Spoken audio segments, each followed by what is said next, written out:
Dr. Webb's Topanga compound looks like what happens when a former Goldman Sachs vice president discovers Pinterest and unlimited credit.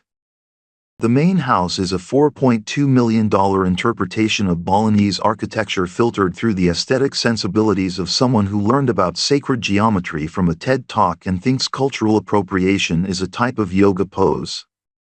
Prayer flags from Tibet hang next to crystals from Arkansas next to dream catchers made in China, all arranged with the careful randomness that screams, "I paid a decorator $80,000 to make this look spiritual."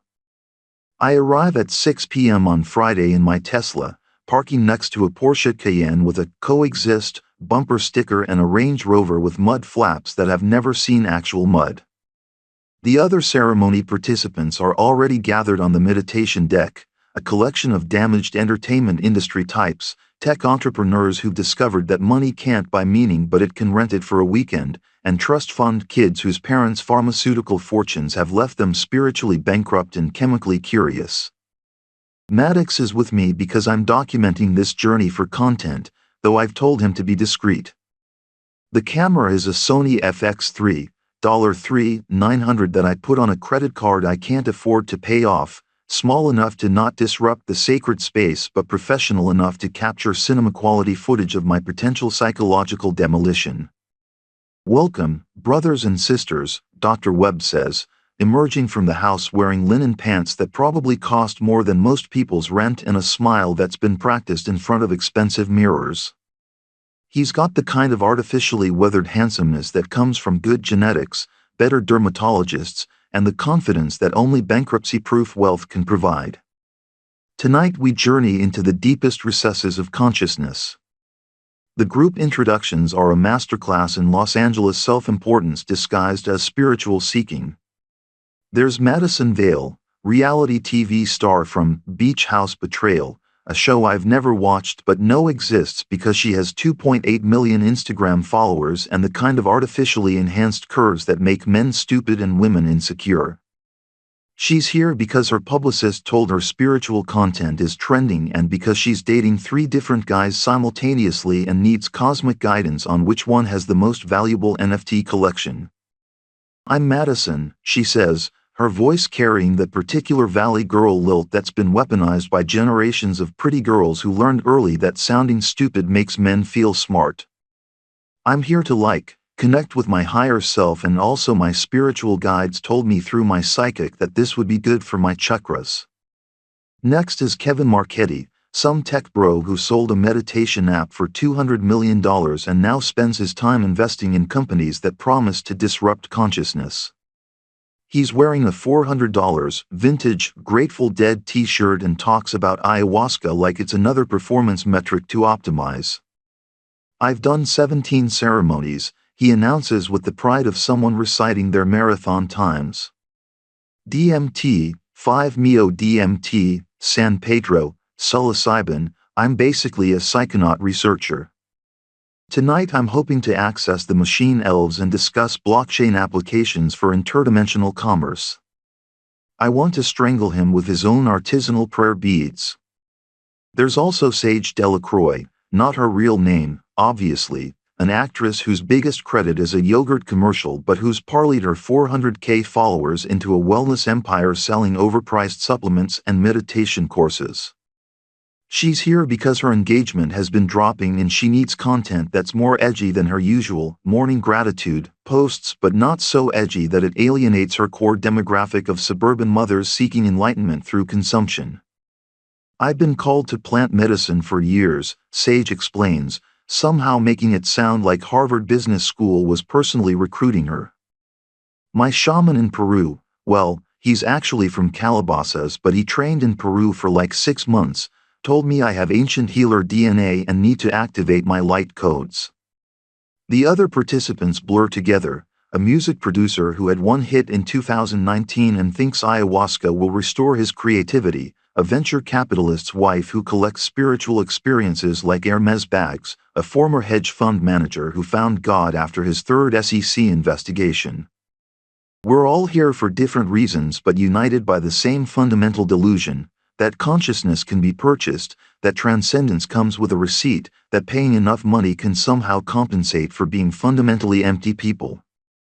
Dr. Webb explains the ceremony structure while his assistant, a 22-year-old UCLA graduate with the kind of earnest spirituality that only comes from growing up with financial security, distributes waivers that basically state we won't sue if we die, go permanently insane, or achieve enlightenment and decide to give away all our possessions to Tibetan monks. Tonight's medicine comes from my personal connections in the Amazon, Webb explains, though I suspect it comes from his personal connections in a Beverly Hills lab that specializes in providing wealthy people with safely synthesized versions of dangerous spiritual experiences. We'll be drinking in 3 rounds, allowing the plant teachers to guide us deeper into our authentic selves. The ceremony space has been arranged according to what Webb calls sacred geometry, but what looks suspiciously like someone Googled shamanic ceremony setup and ordered everything from Etsy. Tibetan prayer bowls that ring with machine precision. Crystals arranged in patterns that probably have names like the Prosperity Mandala or the Chakra Activation Grid. Candles that smell like Nag Kampa and cost $85 each. We sit in a circle on meditation cushions that retail for $200 a piece, and Webb begins the opening ritual with chants he definitely learned from YouTube. The words sound vaguely Sanskrit but could just as easily be the ingredients list from an energy drink recited in a mystical tone. Before we begin, Webb says, let's set our intentions. What are you hoping to receive from Mother Ayahuasca tonight? The intentions are exactly what you'd expect from people who think enlightenment can be scheduled around their personal training sessions. Madison wants to align with her soul purpose and also maybe get some clarity on whether she should dump Tyler or just ghost him. Kevin wants to download upgrades for his consciousness operating system. Sage wants to activate her starseed DNA and remember her past lives as an Atlantean priestess. When it's my turn, I say something about deepening my spiritual practice to better serve my community, which sounds appropriately humble while being completely meaningless. What I actually want is for this experience to generate enough content to save my dying career and maybe provide some psychedelic wisdom that will help me destroy Brad's perfect life. Webb nods sagely at each intention as if he's never heard such profound spiritual seeking, though he's probably facilitating these same wealthy people with existential problems ceremonies twice a week. The ayahuasca arrives in a ceramic cup that looks ancient but was probably made by a pottery student in Venice Beach last month. The taste is exactly as advertised, like drinking liquid death mixed with the botanical section of a health food store. It's bitter, earthy, and immediately makes my stomach consider whether it wants to continue participating in this spiritual adventure. I force it down while trying to maintain the serene expression that will look good in the footage Maddox is discreetly capturing. Now we wait, Webb says, settling into his own cushion with the practiced ease of someone who's guided hundreds of trust fund kids through chemically induced spiritual crises. Let the medicine work through you. Surrender to the experience. 20 minutes pass. 30. I'm starting to think I've been scanned by a very expensive placebo when the first wave hits. It starts as a subtle shift in perception, the candle flames seem more alive, the shadows on the wall begin to breathe with organic rhythm. The sound of Kevin's pretentious breathing becomes a symphony of entitled meditation. Then everything explodes into geometric patterns that have nothing to do with sacred geometry and everything to do with my neurons firing in configurations they were never designed for. The walls dissolve into fractal mandalas that pulse with colors I don't have names for.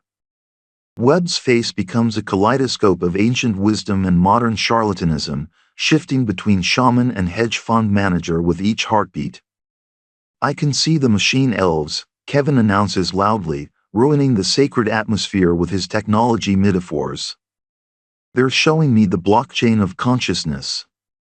I want to tell him to shut the fuck up, but my mouth has forgotten how to form words that don't taste like cosmic revelation. Instead, I focus on breathing and trying to maintain enough coherence to remember that this is supposed to be content.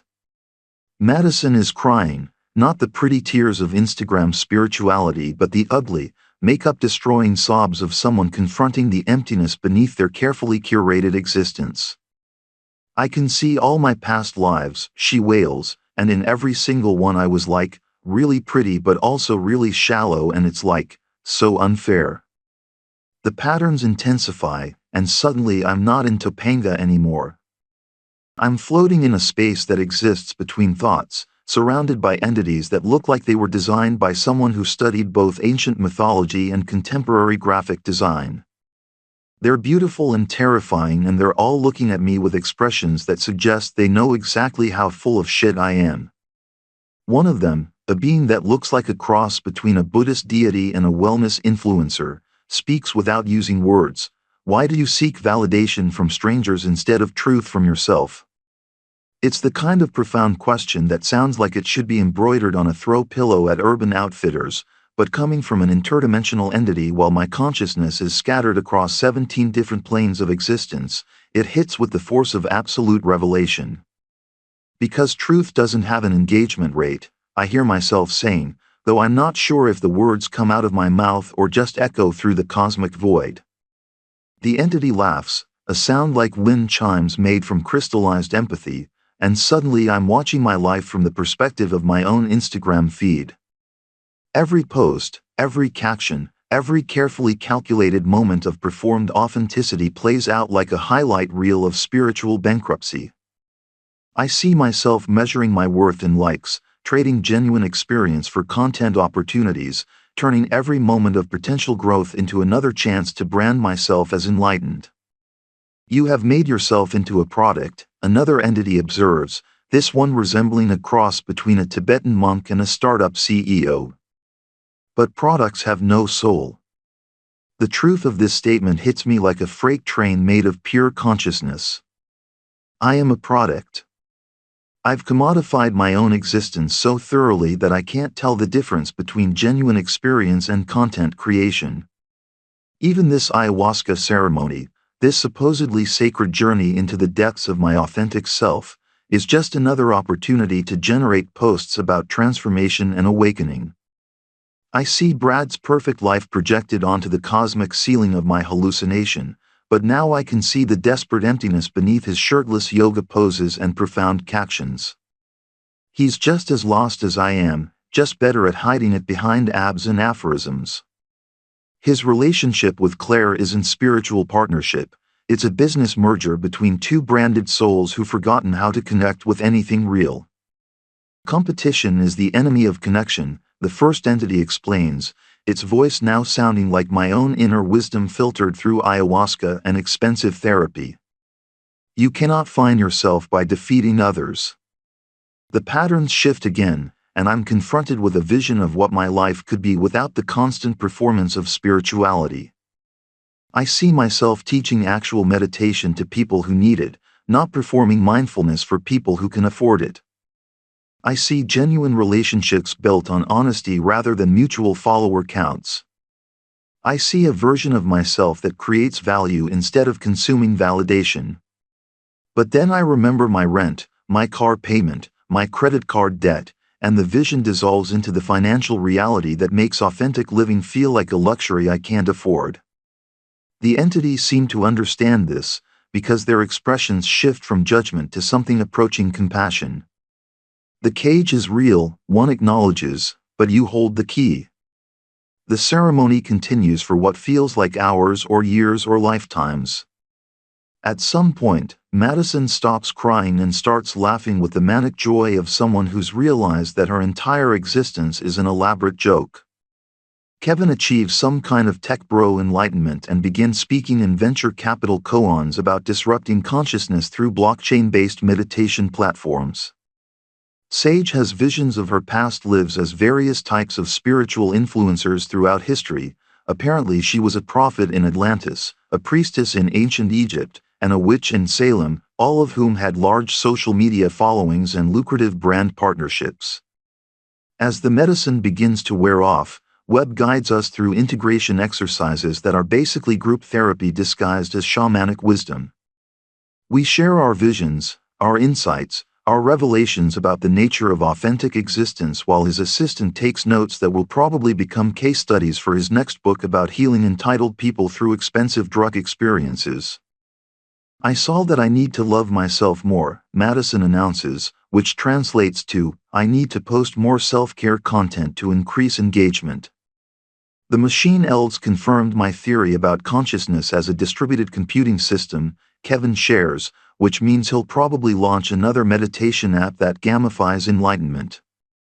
When it's my turn, I share something vague about connecting with my authentic self and deepening my spiritual practice, because the real vision, the one about being a product without a soul, feels too raw and true to commodify immediately.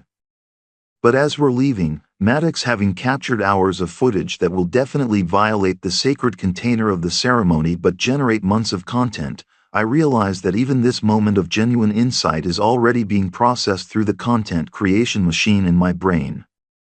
I'm already planning the Instagram posts about my transformative ayahuasca experience, the podcast episodes about plant medicine and authentic living, the brand partnerships with companies that sell integration supplements and spiritual bypassing. The entities were right. I am a product. And even cosmic consciousness can't change that as long as my rent is due on the 1st of every month. I drive home at 3 a.m., technically still under the influence of a Schedule 1 substance but confident that my Tesla's autopilot and my own privileged white male energy will protect me from consequences. The city looks different, more honest somehow, like the ayahuasca stripped away the Instagram filter that usually makes Los Angeles look like a spiritual destination instead of a monument to spiritual bankruptcy. My phone buzzes with a text from Vivian. How was the ceremony? Ready to start planning content around the experience? I screenshot the message and save it to a new album I create called The Cage. Then I drive home to edit footage of my own enlightenment into something digestible for an audience that wants transformation but only if it comes with clear instructions and a money-back guarantee.